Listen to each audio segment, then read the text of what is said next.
a previous guest of the show. She's putting this class together with not just students, but it's people that want to go learn podcasting. And we had a group of a few come into the studio. They were not learning about levels and equalizing your audio and all that stuff. Like they weren't really. I don't even know that. Yeah, I know you don't. Number one question that a lot of people come here is like, how do you monetize? How do you make money from the podcast? Every single person probably has a phone that could record audio and video. Quality of the message over quality of the production. Yeah.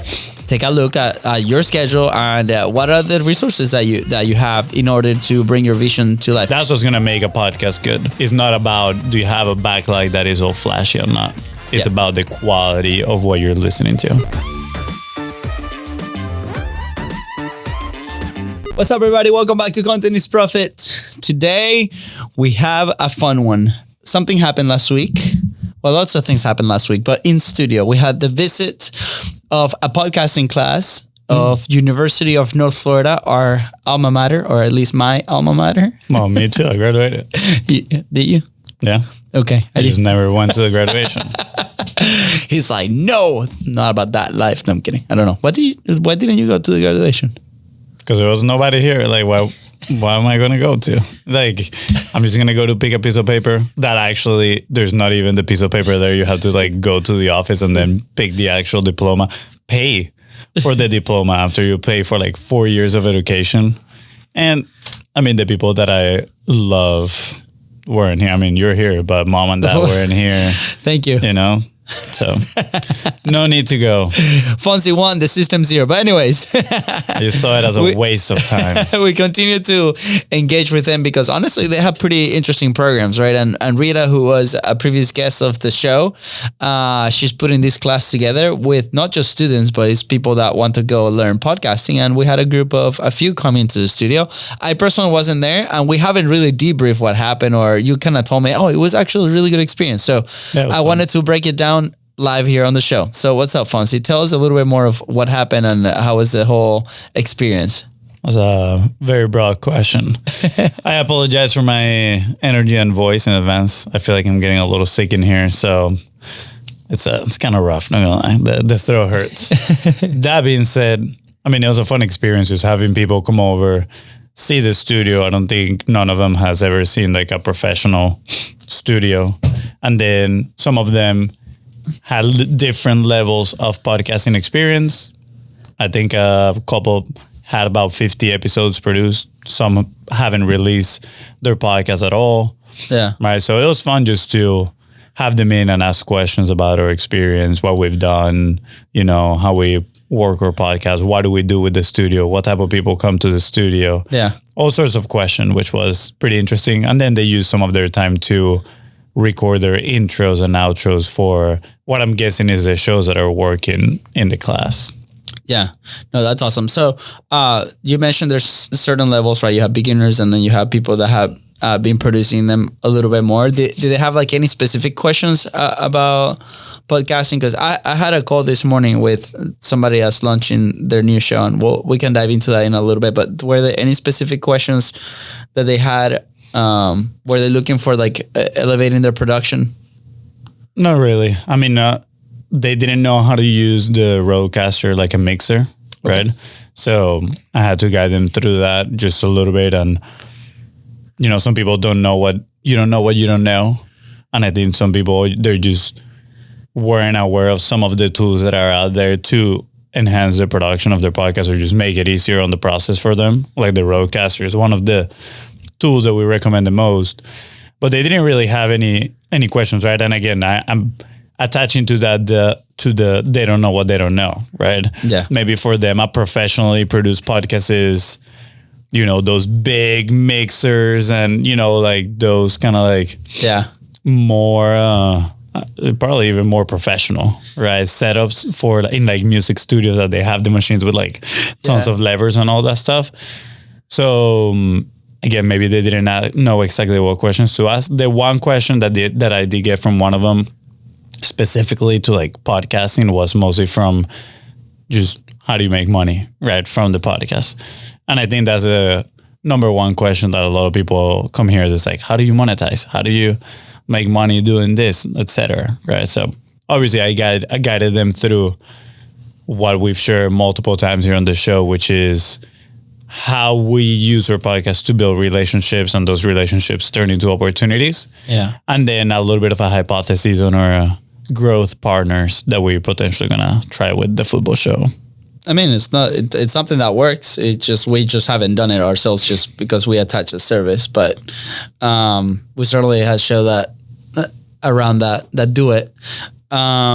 I'm like, funny that you mentioned about the equipment, because, I have this story I remember from one of the walks that we did in one of the events. And I remember meeting this specific guy. He had a list of probably, 20 different things that he wanted to buy. And I think it was about $5,000. And we're like, oh, that's awesome. What's your podcast about? And the guy hasn't launched a podcast yet. And I was like, I was cringing. And I think at the time we were maybe halfway through a podcast, maybe 200 some episodes. And, the number one reason I think we were able to launch the show in the time that we did it for us was like, we needed something right out there to connect with people and to figure the content play out.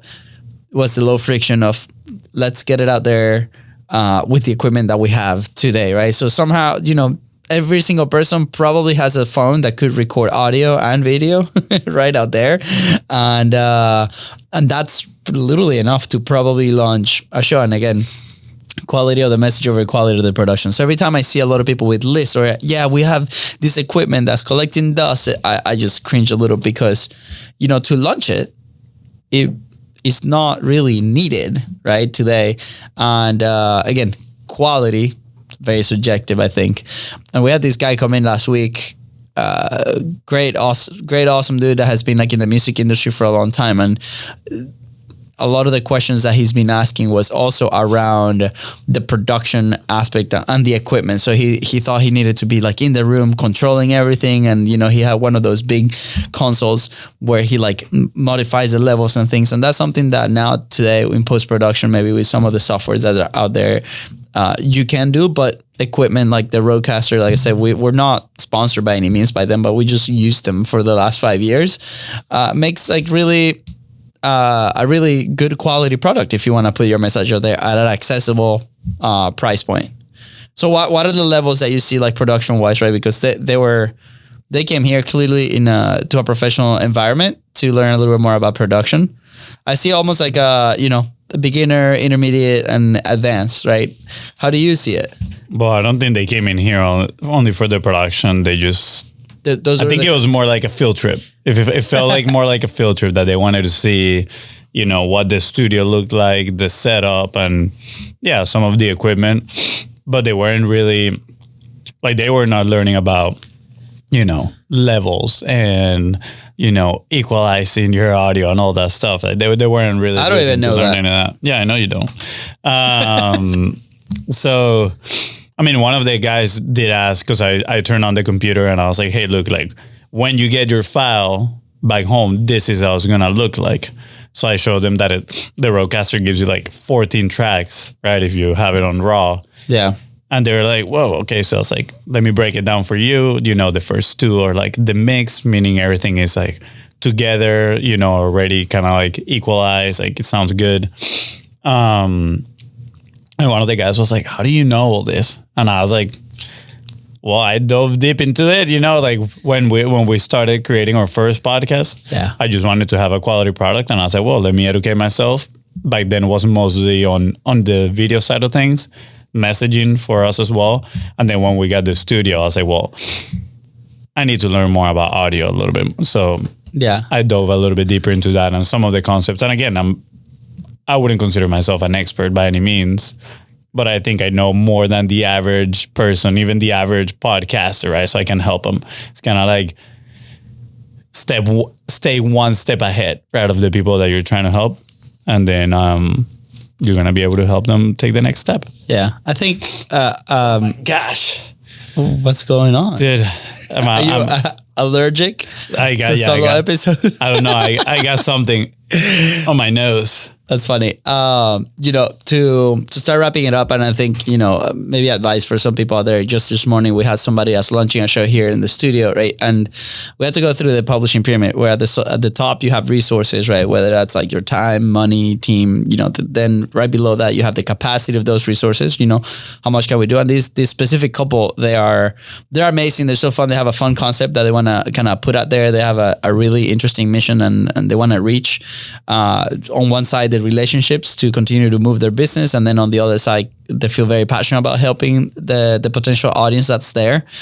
But also they're looking at this as in like, I'm going to have to dive in, maybe be a content creator. And I think sometimes that can be very intimidating for a lot of people, right? And it's making sure that we can divide, business owner or business operator versus, the content creator, right? And for them, they were able to hire our team to go on and do the production aspect. So now they have a little bit more resources, right? They have a little bit more capacity. And then we have to start accounting for, they were trying to plan these episodes with like multiple formats, like multiple sections of it, right? And each of those formats might add a level of complexity to the planning, right? And the prep that they might have to do, right? So when we started actually going deep into, the messaging of these episodes and what it would take to produce something like this, we quickly found out that maybe for the initial first month, they will not have time to do the proper research at the front to be able to, do that final version that they want, right? Or they have to make some adjustments in their private life with their kids because they both work, they both have kids, right? Like it just gets crazy. So I want to encourage every single person to take a look at your schedule and what are the resources that you have in order to bring your vision to life. And that includes, equipment, that includes production. You might not have the time to learn new skills, right? Mm-hmm. Or to learn this. And based off of that, if you really, really, really want to learn, great. There's, incredible free resources out there. You can give us a call. We're happy to help. But at the same time, don't let your message be hindered by, I don't have the right equipment, because then that right equipment, I'm doing air quotations for those listening, might be a hindrance because you might not know how to properly use that equipment. So there's enough tools out there that you can, record on your phone and put it through a software like Descript, for example, or Adobe Enhance, and you might have a quality product that you can put out there, right? And then from there, that's your baseline, and you can, tackle 1% and get better every single day. Or maybe you capitalize on those relationships and your business grows and you're able to hire a team that can produce that for you. Mm-hmm. So I think, that's really useful. And above everything, quality of the message over quality of the production. And at the end, when I finally ask, hey, do you have any other last questions before we head out? And it's like, oh, well, they're going to be recording like multiple episodes in one day. And it's, so as far as like the video side and like how many t-shirts do I have to like bring for that day? And I smile because, honestly, personal preference, if you want a different shirt every episode, but they gave me a few podcasts and video podcasts as reference. I'm like, hey, when was the last time you saw, I think they quoted Diary of the CEO, right? And they're like, well, yeah, last week I saw the video and then asked about the other show. So what color t-shirt did he have? And they both smiled because they couldn't remember, right? At the end of the day, the lesson there. I think he always dressed in black, though. Yeah, I think he always dressed in black. But he couldn't remember, he couldn't say it, right? And we started smiling, and it's like, well, that's my point, right? Like sometimes, but he does remember what he said in that episode. Yeah, of course. So I want to encourage every single person out there, right? Like sometimes we worry about the little things. And a lot of it is like because we looked and we see and we're, around 100% of our content. But just know that for somebody out there, what you have to say is way more important than how we look or how you might look. It might help here and there, but at the end of the day, it's like, what are we saying that's going to solve somebody else's problem? Well said. Is there anything else you want to add, Fonzie, before we head out? Yeah, I'm just struggling today to keep it all in my nasal fluids inside my nose. Oh my God. So now I appreciate it. Quality of the message over quality of the production. Yeah. And just work on your craft, work on how you are communicating the problems. How are you showcasing the solutions? How are you sharing the stories? That's what's going to make a podcast good. It's not about, do you have a backlight that is all flashy or not? It's about the quality of what you're listening to. That's right. Guys, with that said, thank you so much for tuning to the Content Profit Podcast. Go ahead and follow the show in your favorite podcasting platform and on social media at Beast Bros Co. That is right. If today's episode helped you move one step closer towards your goal, please don't forget to share this episode. And of course, don't forget to leave a 5-star review. See ya. Bye, guys.